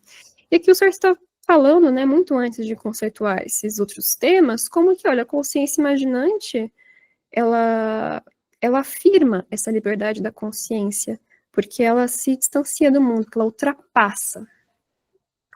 E aqui vale lembrar, né, que essa ultrapassagem, porque a consciência é livre, não é uma coisa arbitrária. Porque, ó, colocar uma imagem, um objeto irreal, né, pra gente fixar melhor, não é o mesmo que eu negar o mundo pura e simplesmente. Ah, não quero mais saber de mundo, não. Não é tão arbitrário assim. É necessário que esse mundo negado seja negado de um ponto de vista particular. Que ponto de vista particular é esse?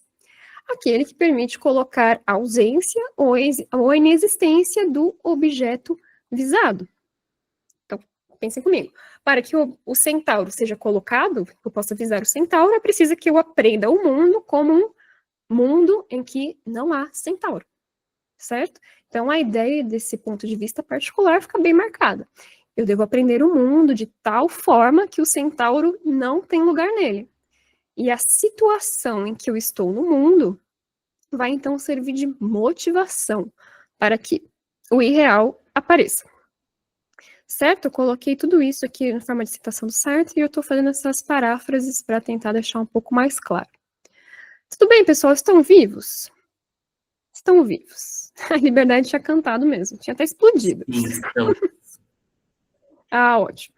Então vamos para o último ponto dessa aula. E aqui é rapidinho, não é tão dureza que nem essa negação, o nada, enfim.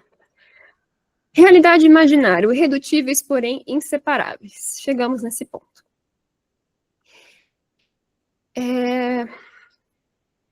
Último slide de conteúdo do curso. Eu comecei esse percurso com vocês enfatizando a estética da imagem. A gente viu que o Sartre estava considerando a imagem como um fenômeno isolado, para demarcar a distinção, as particularidades da consciência imaginante face às outras atitudes dessa consciência, sobretudo em relação à percepção. Então a gente viu que imaginação, percepção, real e irreal são inconfundíveis por natureza, e isso não pode ser sobreposto. Irrealidade e realidade não podem ser sobrepostos, não podem ser coisas sobrepostas. Uma coisa anula a outra. Então, o que significa afirmar agora que realidade e imaginário são irredutíveis, porém inseparáveis? Irredutíveis, a gente sabe. Imaginar não é perceber e vice-versa. Isso é ser irredutível aqui para o Sartre. Mas por que inseparáveis? A pergunta, né, que o povo clama quase. Então, para clarificar essa questão, vamos retomar lá o caso da obra de arte. O objeto das nossas contemplações estéticas é um irreal manifestado por um análogo, no caso, um análogo material, certo? Um objeto material que existe no mundo. O quadro, por si só, se apreendido pela consciência perceptiva, não possui nenhum sentido para além do suporte material, para além daquilo que o suporte material apresenta. Eu vejo a tela, algumas formas, cores que estão ali dispostas, emolduradas, enfim. O sentido verdadeiramente estético desse quadro só advém quando a consciência imaginante ultrapassa ele. O que isso significa para o Sartre, né? De um lado, o irreal representa o sentido implícito do real. E, por outro lado, também significa que se o irreal é uma negação do mundo, de um ponto de vista particular, que nem a gente viu, esse mesmo irreal só pode, vejam, apenas pode emergir sobre um fundo de mundo, mantendo relação com ele. Então, ó, o irreal revela o sentido implícito que o real é incapaz de nos mostrar, digamos dessa maneira. Em contrapartida, Se o irreal faz isso, ele só pode fazer esse procedimento porque ele mantém uma relação com o real, mesmo que seja para ultrapassá-lo. Então, a gente viu, né, a pintura, a música, estão para além do real, elas existem de maneira particular, mas é isso, ainda que o irreal seja constituído por características próprias, que nem o caso do tempo e do espaço, o interrompimento da orquestra faz com que a música pare. A distorção do quadro impede que a gente visualize, né, o objeto estético ali naquele momento. Então, o irreal depende do real para se manifestar. Isso acho que fica bem claro aqui. E aí vocês podem perguntar, né? Nossa, mas a dependência do irreal para com o real é muito mais clara. O real depende do irreal para quê, no limite? É tão necessário assim, sabe? É isso que a gente tem que pensar. É tão necessário assim? E aí o Sartre vai falar, olha, é necessário sim. Precisamente para adquirir um sentido que esse olhar só imerso no real, submerso no real, se a gente quiser, é incapaz de capturar. Claro, gente, nem toda situação particular no nosso mundo circundante vai ser ultrapassada pela consciência imaginante. Mas a produção dos objetos irreais é sempre possível porque a consciência é livre para negar o real e fazer aquela ultrapassagem. Então, aquela pergunta, o que faz com que a consciência seja perceptiva ou imaginante? As diferentes motivações com as quais nos deparamos. Então, por isso é muito difícil que diante de um quadro ou ouvir uma música, a gente não assuma uma atitude imaginante, sabe? É muito difícil, porque a consciência é fortemente solicitada. Por outro lado, tô vendo aqui um inseticida. Face a esse inseticida, talvez não seja muito solicitante a imaginação que eu imagine ele com uma outra cor, por exemplo. Então, são diferentes motivações. Tudo bem? Mas, quando o irreal não é posto, então, a gente continua transpassado por esse real na nossa vida cotidiana, enfadonha. Mas com uma consciência livre, é sempre possível tomar uma distância em relação a esse real. Entendem isso? Conseguem compreender? E aqui, né, eu estou retomando bastante o que a Tana Souza fala, vou deixar também as referências no final para vocês. Imaginação e percepção mostram um vínculo, apesar daquela inseparabilidade que o Sartre mostra para a gente logo no começo do livro. Então, a imaginação confere um sentido à percepção, ao passo que a imaginação requer, né, precisa desse real mantido como um pano de fundo para que ela possa negar ele. Então, isso também nos mostra uma coisa importante. Imaginação, em Sartre, imaginar não é o mesmo que estar alienado, não é alienação. Então, a gente tem que matizar esse sentido de fuga, que eu comentei, esse escape do mundo. Eu escapo, mas eu não me alieno desse mundo, porque eu preciso do real mantido como pano de fundo. Gente, feito esses apontamentos, chegamos até aqui vivos, eu espero a gente chegar no cume dessa jornada, que, como vocês podem esperar, né, dada toda a importância que o Sartre confere à imaginação, a gente vai concluir o quê? Que imaginar não é necessário? Não. E imaginar para o Sartre não é um acréscimo contingente, uma função descartável da consciência, mas uma característica essencial da contingência, como eu coloco aí no último tópico do slide. Então, para o Sartre, é isso. Seria absurdo conceber uma consciência que não fosse capaz de imaginar.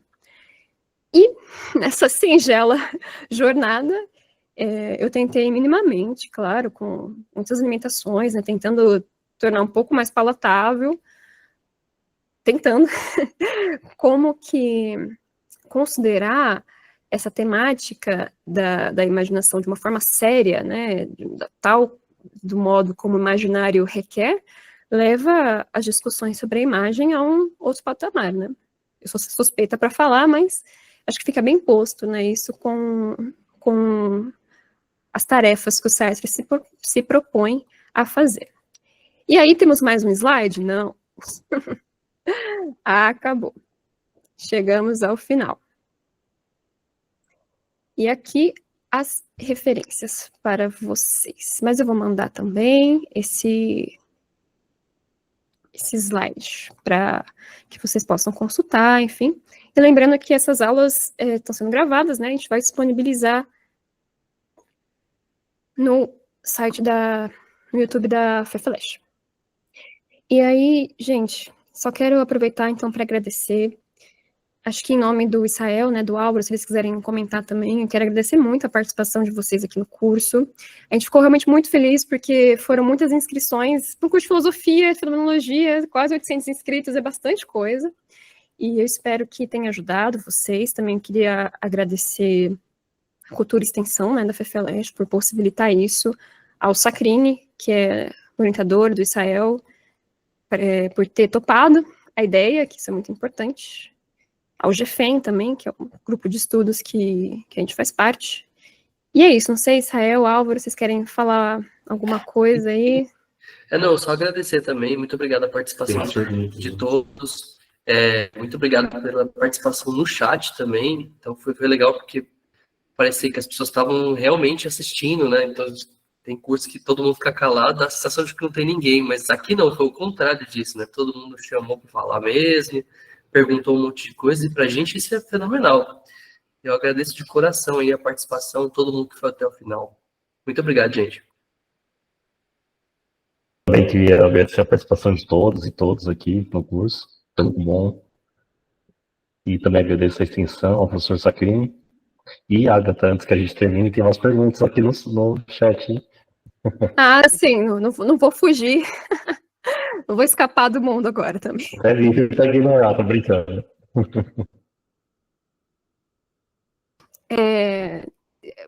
Você tá com elas anotadas? Eu posso procurar aqui também. Uma pergunta do Otacílio, se eu não me engano, foi a última. E é o que é a liberdade para Sartre, Agatha? Eu acho que só antes, tô vendo aqui, Álvaro, tem o Bruno, não? Um pouquinho em Não, mas o cima. Bruno fala que já foi respondida em seguida. Ah, então ótimo. Ótimo, então. Então, o que é liberdade para Sartre? Putz, muitas dissertações, doutorados aí, escritos para tentar lidar com essa temática. Então, Otacílio, de uma forma, né, breve, dentro do recorte que eu propus fazer, a liberdade para o Sartre é essa ultrapassagem da consciência imaginante. É esse movimento, né, da consciência se afastar do mundo e negá-lo. Então, a liberdade aqui a gente pode entender como essa ultrapassagem em direção a algo que está para além do mundo que nos circunda. E é claro, como eu disse, quando a gente pensa no Sartre, a gente pensa geralmente aquela liberdade existencialista, né? Somos condenados a ser livre e tudo mais. Mas isso daí é um outro período do Sartre. Aqui a gente está um pouquinho antes e ainda esses temas estavam começando, ali estavam caminhando, né? São os primeiros contatos do Sartre com Heidegger também, tudo isso depois é desenvolvido, e a minha pesquisa, né, se concentra mais nesse período de estudo, acho que é do Álvaro também, esse período de estudos aqui, que é do jovem Sartre. Então, eu diria isso, a liberdade da consciência imaginante é um dépassement, é uma ultrapassagem. Álvaro, se você quiser comentar mais alguma coisa, se quiser completar, por favor. Não, é isso mesmo, né? Aqui ele está falando sobre a liberdade da consciência, né? Até que eu acho que na primeira parte da conclusão, ele fala, isso, se eu não me engano, é necessário para a liberdade empírica, né? Do ser humano. Mas ele não explica mais. Mas aí, como ele está falando sobre essas estruturas da consciência e da imaginação, né? Essa condição necessária para imaginar, que não seja contingente, mas aqui é a liberdade, digamos assim, da consciência, né? Nesse âmbito. Mas aí do âmbito empírico já ele não diz tanto. Ele só diz isso, alguma coisa do tipo. A liberdade é necessária, mas o homem empírico, mas ele não fala mais nada. Eu acho que e aí vai ser desenvolvido mais não sendo nada. Né? Perfeito. Acho que o Raul levantou a mão, é isso? Pode ficar à vontade, Raul, se quiser abrir o microfone, câmera. Boa noite, pessoal. Primeiro eu quero agradecer pelo curso, sensacional mesmo, estão de parabéns, foi ótimo. E tenho muitas perguntas, na verdade, sobre essa última parte. Assim, há um tempo atrás, né, alguns anos atrás, a gente via muito propostas de uma leitura ética do existencialismo, né, do Sartre, pensando que o Sartre nunca escreveu uma ética, né, mas tinha ali nas entrelinhas, né, existia um projeto ético e tudo, né, de uma filosofia moral. E hoje em dia parece que o movimento é para tentar pensar uma estética a partir do Sartre, né? Eu vejo como muito difícil esse tema.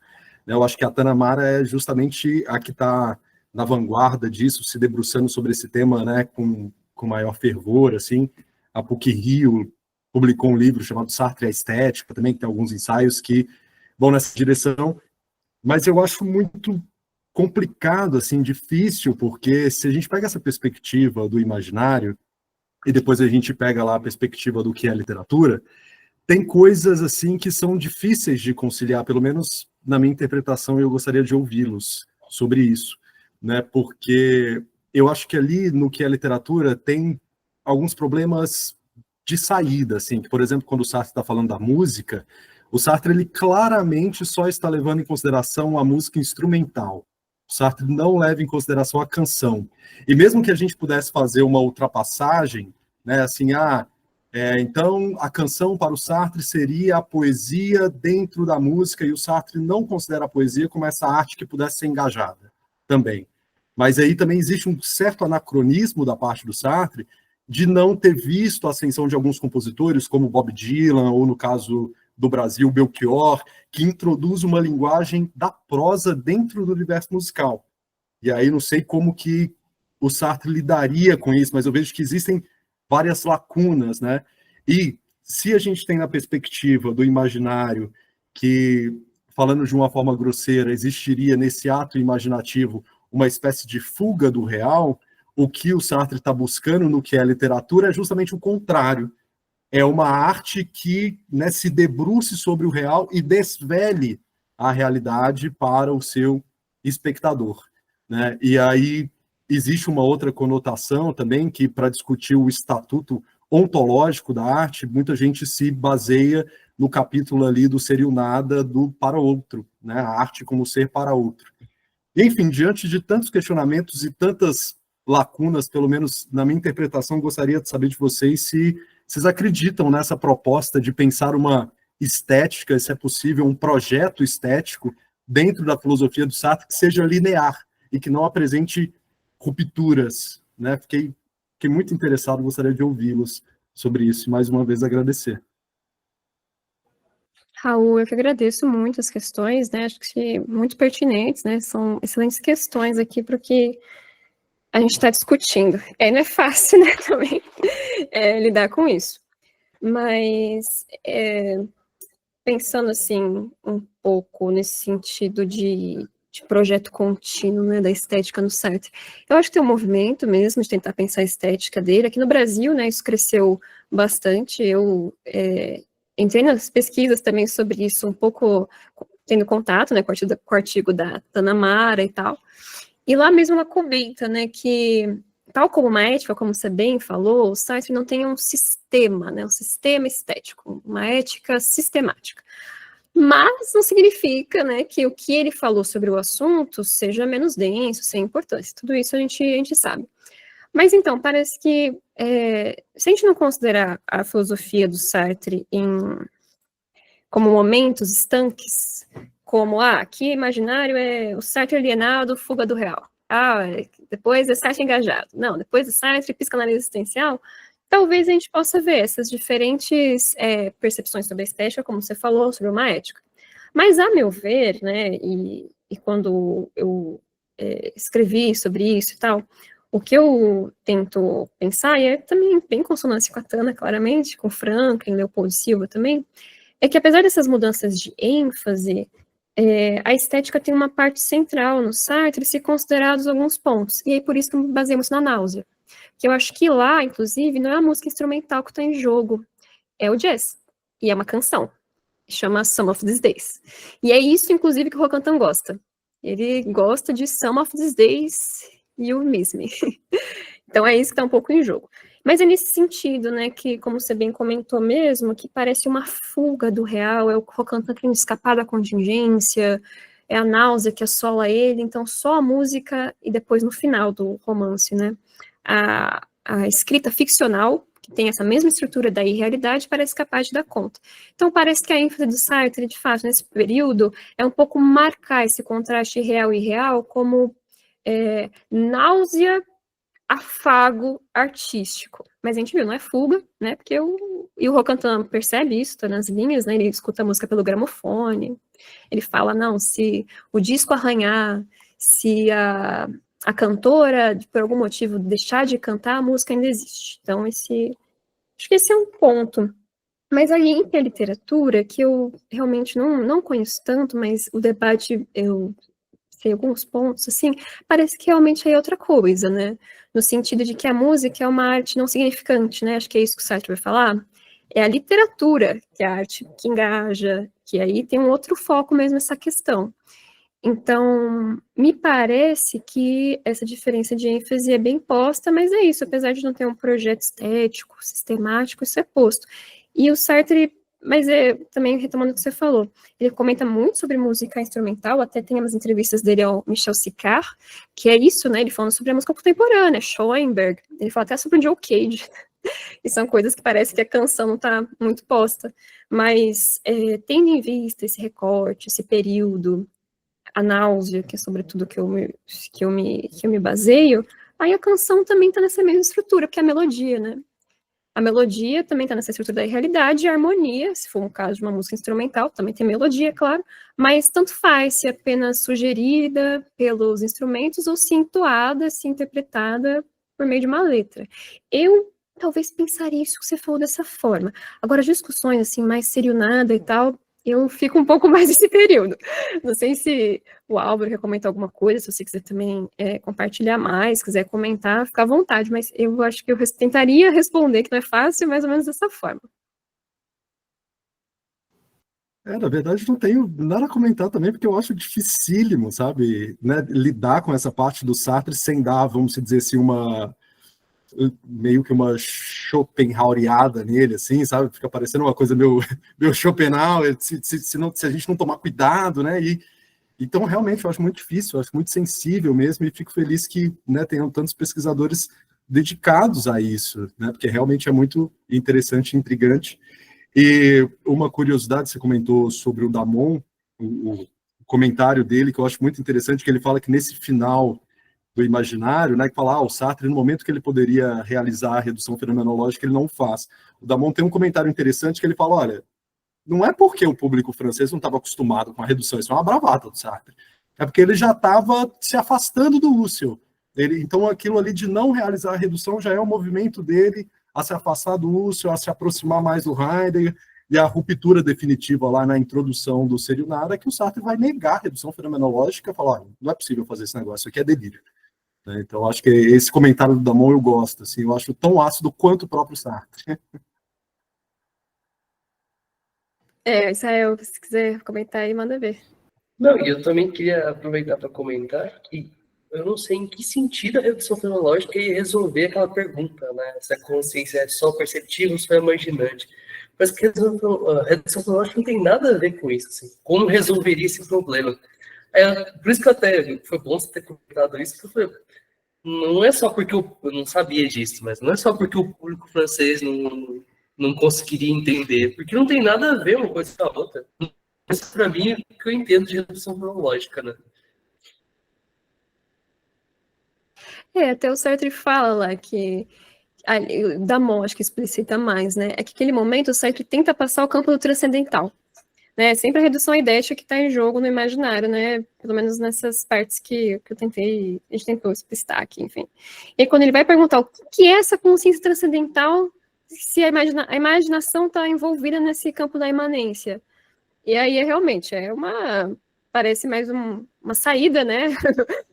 Do Sartre, para não enfrentar muita questão, mas até ele fala, porque a explicação do Sartre, Israel, vamos ver se você concorda, que feita a redução eidética, a redução transcendental permite fixar aquilo que a redução eidética conseguiu alcançar. Essa é a justificativa do Sartre. E aí, a justificativa textual dele é essa, né? Não, faríamos a redução se o público fosse mais habituado a esse método. Aí ele vai partir, né, para uma espécie de... Ele vai fazer a regressão, né? Ele vai chegar o mundo, aí do mundo à liberdade, enfim, faz a regressão, e depois compara isso com o código cartesiano, sobre as intuições do código. Então, assim, ele faz um procedimento muito mais difícil, e ele fala isso no texto. A redução seria mais fácil. O que você acha disso?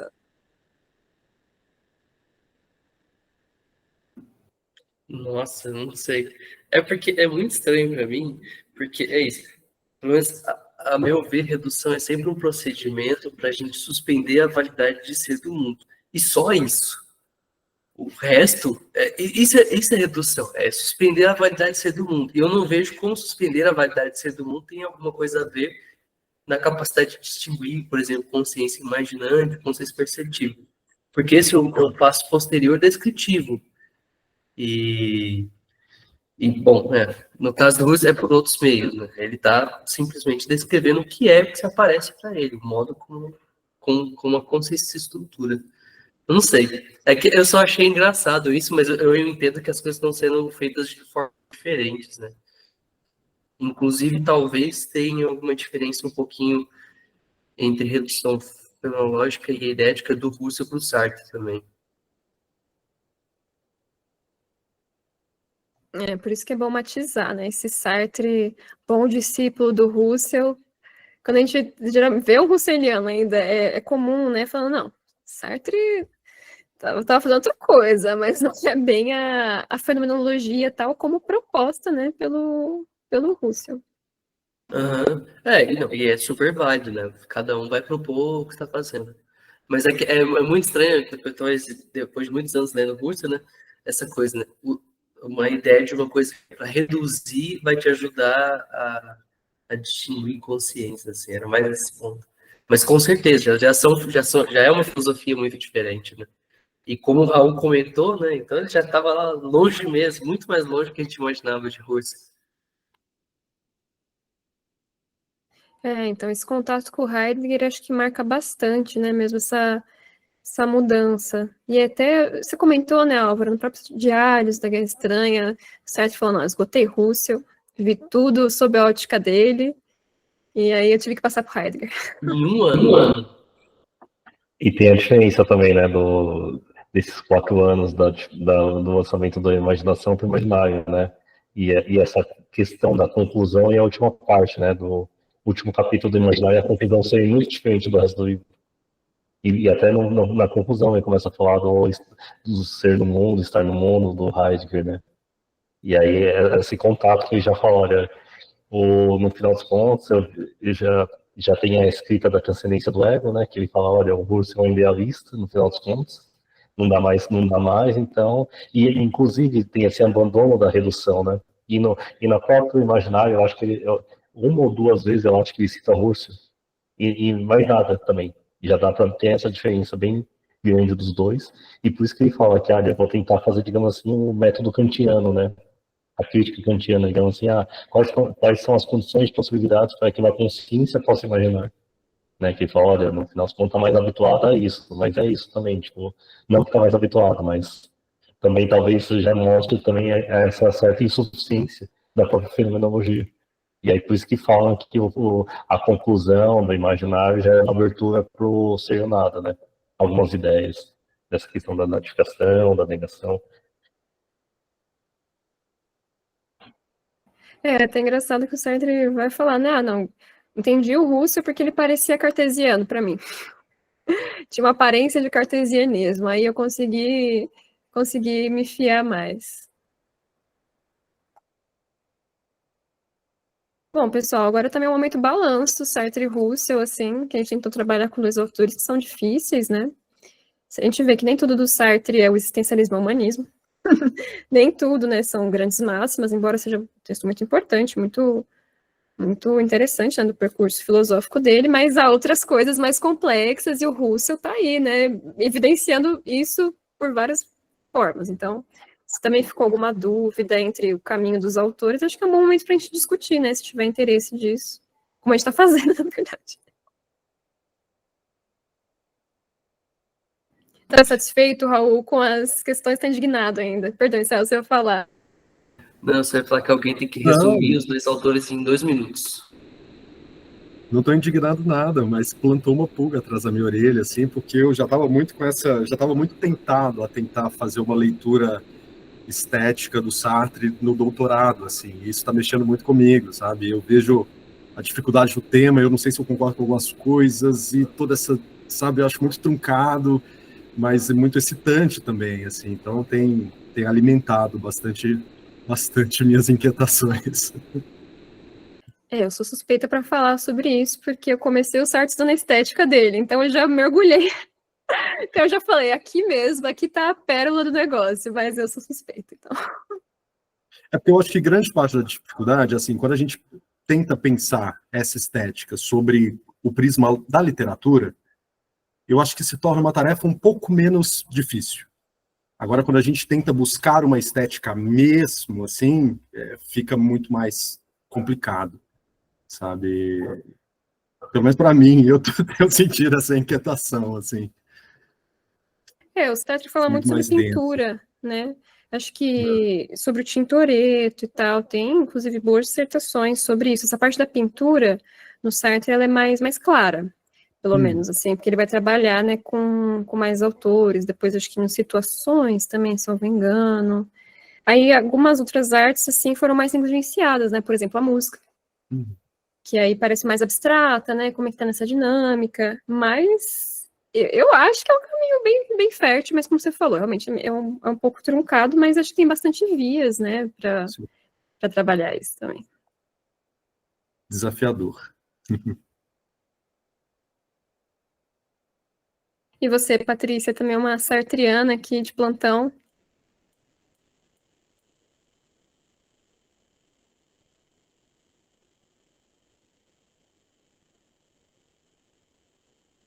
Deixa eu só comentar aqui o Ramon, que ele falou do Coringa. Eu fiquei pensando que é uma manifestação artística que traz um fator imaginativo dentro dela, já que o personagem tem alguns momentos que são frutos de alucinações.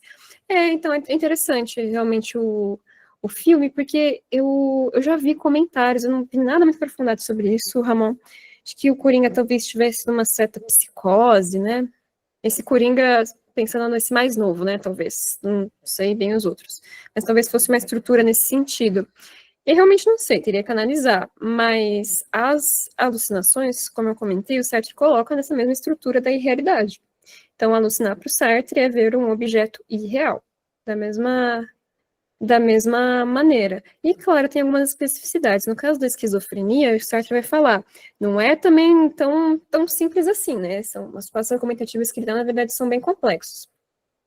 Mas há uma consciência que tem um fluxo meio truncado, digamos assim. São pensamentos marginais, pensamentos laterais que entram nessa corrente e fazem aparecer o irreal, de forma que o doente, não sei se é o jeito certo, o pessoal da psicologia aí me ajude, de modo que a pessoa, né, nessa situação, ela tem uma espécie de desintegração. Tem uma desintegração da subjetividade, isso está posto, Sartre fala. Então é um caso complexo. Mas tem outros fenômenos, né? Alucinação, nem tudo que é alucinação é esquizofrenia. E aí, nesse caso, por isso que o Sartre vai falar, é o irreal que entra em jogo, e aí tem o problema da memória, né? A gente confunde, mas no final das contas, uma boa reflexão é capaz de mostrar que não são coisas que se sobrepõem.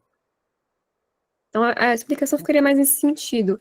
A isso do Coringa, acho que o Sartre talvez ele falaria um pouco dessa forma.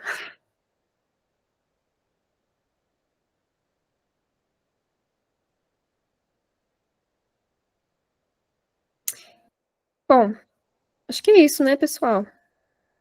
9:03.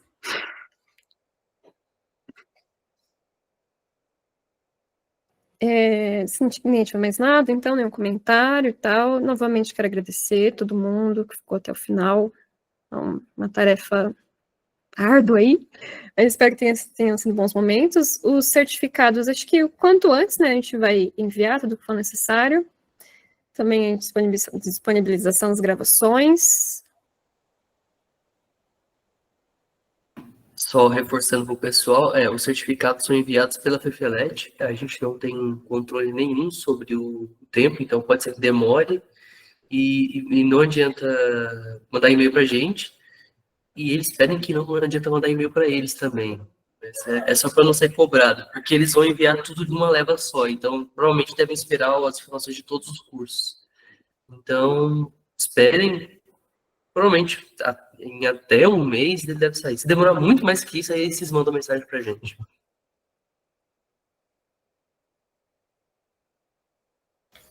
Às vezes demora um pouco. Recebi o certificado de um curso de inverno que eu fiz ano passado, no dia 10 de fevereiro. E outros cursos que eu fiz na mesma época, eu recebi assim rapidamente. Não tem uma previsão, né? Então, é muita gente, é muito aluno, né? É isso, gente. Pelo menos, então, uma média de até 2 anos.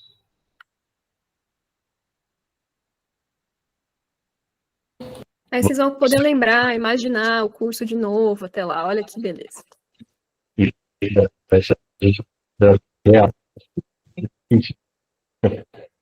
Travou um pouquinho, Álvaro, não entendi.